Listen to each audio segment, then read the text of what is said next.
ರಾಜ್ಯದ ನೆಲ ಜಲ ಭಾಷೆಯ ರಕ್ಷಣೆಗೆ ರಾಜ್ಯ ಸರ್ಕಾರ ಬದ್ಧವಾಗಿದೆ. ಸರ್ವರಿಗೂ ನ್ಯಾಯ ಒದಗಿಸಲು ರಾಜ್ಯ ಸರ್ಕಾರ ಬದ್ಧವಾಗಿದೆ ಅಂತ ರಾಜ್ಯಪಾಲ ವಜುಭಾಯಿ ರೂಢಭಾಯಿ ವಾಲಾ ವಿಧಾನಮಂಡಲದ ಜಂಟಿ ಅಧಿವೇಶನವನ್ನು ಉದ್ದೇಶಿಸಿ ಇವತ್ತು ಮಾತನಾಡಿದರು. ಪೊಲೀಸರ ಬಡ್ತಿಗಾಗಿ ಹೊಸ ನಿಯಮಗಳನ್ನು ರೂಪಿಸಿದ್ದೇವೆ. ರಾಜ್ಯದಲ್ಲಿ ಶಾಂತಿ ಸ್ಥಾಪನೆ ನಿಟ್ಟಿನಲ್ಲಿ ಹಲವಾರು ಕ್ರಮಗಳನ್ನು ಕೈಗೊಂಡಿದ್ದೇವೆ. ಕಳೆದ 4 ವರ್ಷಗಳಲ್ಲಿ ರಾಜ್ಯದ ಸಮಗ್ರ ಅಭಿವೃದ್ಧಿ ಯೋಜನೆ ರೂಪಿಸಿದ್ದೇವೆ ಅಂತ ವಾಲಾ ತಮ್ಮದೇ ಆಗಿರತಕ್ಕಂಥ ಗುಜರಾತಿ ಶೈಲಿಯ ಹಿಂದಿಯಲ್ಲಿ ಭಾಷಣವನ್ನು ಮಂಡಿಸಿದರು. संविधान के अनुच्छेद 371 जे को प्रभावी रूप से लागू करने और क्षेत्रीय असंतुलनों को निवारण हेतु डॉक्टर नंजुप्पा समिति की रिपोर्ट को कार्यान्वित करने के लिए मेरी विकास योजना हेतु उठाए गए कदमों में स्पष्ट होती है। इस वर्ष के अंत तक हैदराबाद कर्नाटक क्षेत्रीय विकास बोर्ड और विशेष विकास योजना के लिए क्रमशः 1000 करोड़ रुपया और 3000 करोड़ रुपये निर्धारित किए गए हैं। असंतुलन को आगे और भी कम करने की दृष्टि से कर्नाटक जन रोजगार हैदराबाद कर्नाटक क्षेत्र के लिए नियुक्तियों में आरक्षण आदेश 2013 के अंतर्गत क्षेत्र के स्थानीय लोगों के लिए विभागों यानी सरकारी क्षेत्र के उपक्रमों में 50,301 पद आरक्षित किए गए हैं। इनमें 12,300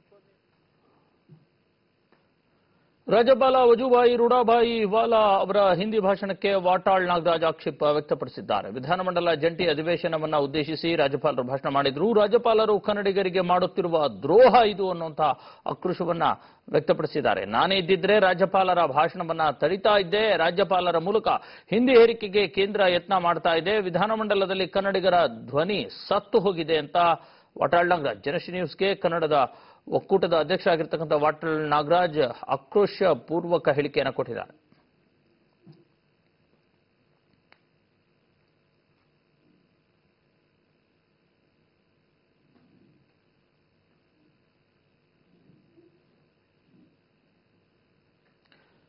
ಭಾಷಣದಿಂದಲೇ ರಾಜ್ಯಪಾಲರು ಸುಳ್ಳುಗಾರರೆಂದು ಗೊತ್ತಾಗಿದೆ. ರಾಜ್ಯಪಾಲರ ಭಾಷಣದ ಎಲ್ಲಾ ಅಂಕಿಅಂಶಗಳು ತಪ್ಪು ಅನ್ನುವಂತಹ ಮಾತನ್ನ ಜಗದೀಶ್ ಶೆಟ್ಟರ್ ಹೇಳಿದ್ದಾರೆ. ವಿರೋಧ ಪಕ್ಷದ ನಾಯಕರಾಗಿರತಕ್ಕಂಥ ಜಗದೀಶ್ ಶೆಟ್ಟರ್ ಈ ಅಭಿಪ್ರಾಯ ವ್ಯಕ್ತಪಡಿಸಿದ್ದಾರೆ.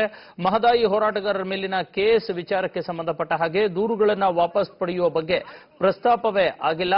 ರಾಜ್ಯದಲ್ಲಿ ಕಾನೂನು ಸುವ್ಯವಸ್ಥೆ ಸಂಪೂರ್ಣ ಹದಗೆಟ್ಟಿದೆ. ಇದರ ಬಗ್ಗೆ ಭಾಷಣದಲ್ಲಿ ಏನೇನೂ ಪ್ರಸ್ತಾಪ ಆಗಿಲ್ಲ. ಕಪ್ಪತ್ತಗುಡ್ಡ ಸಂರಕ್ಷಣೆಯಲ್ಲಿ ಸರ್ಕಾರದ ನಿಲುವು ಸ್ಪಷ್ಟವಿಲ್ಲ. ರಾಜ್ಯಪಾಲರ ಭಾಷಣ ಒಂದು ಸುಳ್ಳಿನ ಕಂತೆ ಅಂತ ಜಗದೀಶ್ ಶೆಟ್ಟರ್ ಹೇಳಿದ್ದಾರೆ. ಕೇವಲ 4 ದಿನದಲ್ಲಿ ಯಾವ ಚರ್ಚೆ ಮಾಡಲು ಸಾಧ್ಯ? 1 ವಾರಗಳ ಕಾಲ ಅಧಿವೇಶನ ವಿಸ್ತರಣೆ ಮಾಡಬೇಕು. ಸರ್ಕಾರಕ್ಕೆ ವಿಪಕ್ಷ ನಾಯಕ ಜಗದೀಶ್ ಶೆಟ್ಟರ್ ಆಗ್ರಹವನ್ನ ವ್ಯಕ್ತಪಡಿಸಿದ್ದಾರೆ.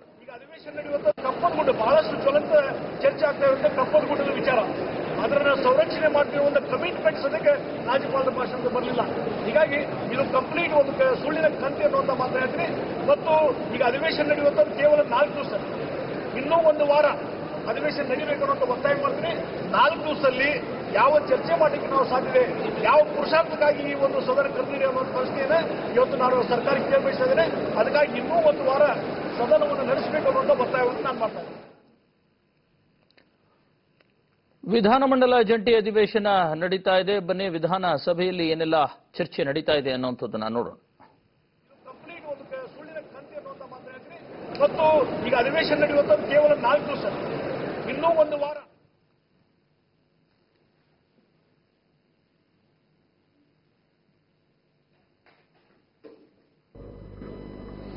ಎರಡು ತಾರೀಕಿಗೆ ಸಾಯಂಕಾಲ 5 ಗಂಟೆಗೆ ಟೀ ಕುಡಿದು ಹೋಗ್ರಿ ಅಂತ ನಮಗೆ ಆಹ್ವಾನ ಮಾಡಿದ್ರು. ನಮಗೆ ತಡ ಇತ್ತು, ಹೋಗಕ್ಕಾಗಲಿಲ್ಲ. ಕೊನೆಗೆ ಫೋನ್ನಲ್ಲಿ ಬಹಳ ದೀರ್ಘ ಹೊತ್ತು ಅವ್ರ ಜೊತೆ ಮಾತಾಡಿದೆ. ಬೆಳಗ್ಗೆ ಎದ್ದ ತಕ್ಷಣ ಸುದ್ದಿ ನೋಡಿ ಬಹಳ ದೊಡ್ಡ ಆಘಾತ ಆಯ್ತು. ಇದೇನಿದು, ನಿನ್ನೆನೇ ಇಷ್ಟೊಂದು ಮಾತಾಡಿದ್ದೀವಿ, ಅವರು ಈ ತರ ಸಾವಾಗ್ತಂತ ನಮ್ಗೆ ಯಾರಿಗೂ ಕೂಡ ಅನಿಸಿರ್ಲಿಲ್ಲ ಅಂತ ಹೇಳಿ ಬಹಳ ಮನಸ್ಸಿಗೆ ಬೇಸರ ಆಯ್ತು. ಮತ್ತು ಅವ್ರ ಮನೆಗೆ ಹೋಗಿ ಅವರ ಅಂತಿಮ ದರ್ಶನ ಪಡೆಯುವಂತಹ ಅವಕಾಶ ಕೂಡ ಸಿಕ್ತು. ಇದು ಮಹದೇವ್ ಪ್ರಸಾದ್ ಅವರು ಬಹಳ ದೊಡ್ಡ ಪ್ರತಿಷ್ಠಿತ ಮನೆತನದಿಂದ ಬಂದಂಥವರು ಮತ್ತು ಗೌರವಾನ್ವಿತ ಜೀವನವನ್ನ ನಡೆಸಿಕೊಂಡು ಬಂದಿದ್ರು. ಇದರಿಂದ ಈ ಸದನಕ್ಕೆ ಬಹಳ ತುಂಬಲಾದಂತ ಹಾನಿ ಆಗಿದೆ ಅಂತ ನಾನು ಹೇಳಲೇಬೇಕಾಗ್ತದೆ ನನ್ನ ಅಧ್ಯಕ್ಷರೇ. ಅದೇ ತರ ಡಾಕ್ಟರ್ ಎಂ ಶಂಕರ್ ನಾರಾಯಣ ಅವರು, ಶಂಕರ್ ನಾಯಕ್ ಅವರು ಇವತ್ತು ಹಿಂದೆ ಜನತಾ ಪಕ್ಷದಲ್ಲಿದ್ದು ಸತ್ತವರು ಹೇಳಿದಾಗ ಜಿಲ್ಲಾ ಪರಿಷತ್ತು ಸದಸ್ಯರಾಗಿ, ಉಪಾಧ್ಯಕ್ಷರಾಗಿ, ಮುಂದೆ ಮಂತ್ರಿಯಾಗಿ ಸೇವೆ ಸಲ್ಲಿಸುವಂಥದ್ದು ಮತ್ತು ರಾಜವರ್ಧನ್ ಕೂಡ 83ರಲ್ಲಿ ನಮ್ಮ ಜೊತೆಗೆ ಇದೇ ಸದನದಲ್ಲಿದ್ದಂಥವ್ರು. ಅವರು ಹೆಚ್ಚಿಗೆ ಅವರಿಗೆ ಅವಕಾಶಗಳು ಸಿಗಲಿಲ್ಲ. ಅವರ ಕೊನೆ ಸಮಯದಲ್ಲಿ ಬಹಳ ಆರ್ಥಿಕವಾಗಿ ಬಹಳ ಕಷ್ಟದಲ್ಲಿ ಜೀವನವನ್ನು ಕಳೆದಿದ್ದನ್ನು ನಾನು ಕಣ್ಣಾರೆ ಕಂಡಿದ್ದೇನೆ.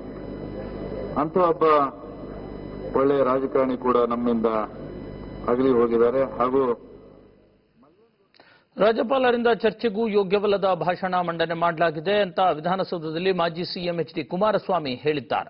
ಅನುಷ್ಠಾನ ಮಾಡಲು ಯೋಗ್ಯವಲ್ಲದ ಯೋಜನೆಗಳ ಉಲ್ಲೇಖ ಮಾಡಲಾಗಿದೆ. ಕಳೆದ 3 ವರ್ಷ ರಾಜ್ಯ ಸರ್ಕಾರ ಕಾಲಹರಣ ಮಾಡಿದೆ. ಅಭಿವೃದ್ಧಿ ಕೆಲಸ ಮಾಡುತ್ತಾರೆಂದು ನಿರೀಕ್ಷಿಸಲು ಸಾಧ್ಯವಿಲ್ಲ.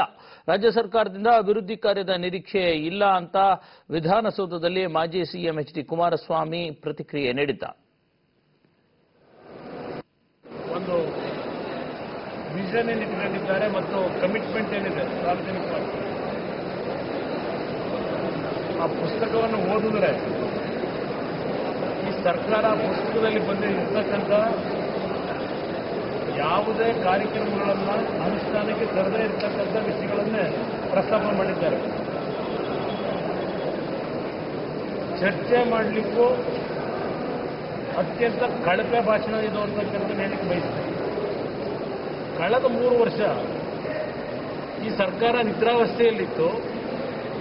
ಈಗ ನಾವುಗಳು ಕ್ಯಾಬಿನೆಟ್ಗೆ ಬಂದ ಮೇಲೆ ನಿದ್ರಾವಸ್ಥೆಯಿಂದ ಸ್ವಲ್ಪ ಸೌಂಡ್ ಮಾಡಿ ಹೇಳಿಸಿದ್ದೇವೆ, ಈಗ ಸ್ವಲ್ಪ ಸಲಹೆ ಕೊಡ್ತಾ ಇದ್ದೇವೆ ಅಂತ ಹೇಳಿದ್ದಾರೆ.